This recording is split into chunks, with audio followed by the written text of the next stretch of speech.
Bredouillement. Mon enfant ne sait pas articuler. Il avale des syllabes. C'est bizarre, je ne comprends pas ce qu'il a. Je comprends mon fils, mais les autres ne le comprennent pas toujours. Souvent, on est obligé de lui demander de répéter. Pourquoi ? Le bredouillement est un trouble de l'écoulement de la parole, très fréquent mais très peu connu. La vitesse est excessive et les mots semblent être avalés. L'enfant ne regarde pas bien son interlocuteur. Ce trouble est parfois assimilé à du bégaiement. Les mots ne sont pas toujours compréhensibles et l'enfant hésite beaucoup. Si l'enfant ralentit, les mots deviennent compréhensibles. Il n'a pas de déformation constante des mots. Ce trouble a une origine neurologique comme le bégaiement. Le bredouillement concerne environ 10% des enfants. C'est normal en tant que parent d'être un peu déstabilisé et de ne pas trop savoir comment réagir. Il est parfois associé également à un retard de parole, c'est-à-dire que l'enfant déforme les mots et les dit à toute allure, ce qui rend les discours encore moins compréhensibles. Je pensais qu'il bégayait, mais en fait c'est du bredouillement. Les accidents de parole sont différents. Dans le bégaiement, on entend des accidents de parole avec de la tension, que ce soit des répétitions, des prolongations ou des blocages.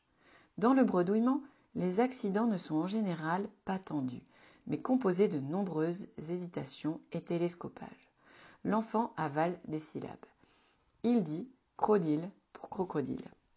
Vers 7-8 ans, les enfants qui bégayent commencent à avoir peur d'intervenir en classe. Ils bégayent plus en classe que chez eux. C'est le contraire pour les enfants qui bredouillent. Eux peuvent se concentrer un peu pour ne pas bredouiller en classe.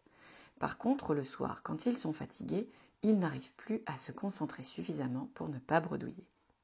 Parfois, un enfant parle un peu vite sans trop regarder l'autre. Quand vient l'adolescence, ce même enfant se met à bégayer. Les changements à l'adolescence amènent l'enfant à augmenter son rythme de parole et le trouble de l'affluence, écoulement de la parole, augmente ou change de forme. Que faire si mon enfant bredouille ? Vous pouvez essayer de l'aider en redisant ce qu'il dit avec vos mots, c'est-à-dire en faisant des hypothèses de compréhension. Essayez de parler vraiment doucement quand vous êtes avec lui en le regardant dans les yeux et en se mettant à sa hauteur. Essayez de cadrer l'échange, comme dans le bégaiement en se plaçant au niveau où il peut parler sans bredouiller. Ne lui demandez pas sans cesse de répéter ou d'articuler. Aidez-le plutôt.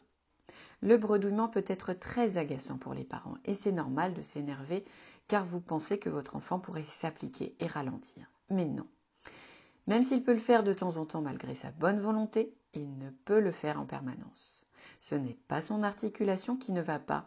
S'il ralentit, il articule bien. C'est plutôt que la vitesse rend le tout un peu mâché. Si vous demandez sans cesse à votre enfant de répéter, il va perdre confiance en sa possibilité d'être un bon locuteur. Pourquoi mon enfant n'arrive pas à ralentir ? Ce qui caractérise ce trouble, c'est la non-conscience. Votre enfant ne s'entend pas bredouiller. L'auto-écoute et l'auto-évaluation sont perturbées. L'enfant ne comprend pas pourquoi on lui reproche quand il parle de ne pas être clair.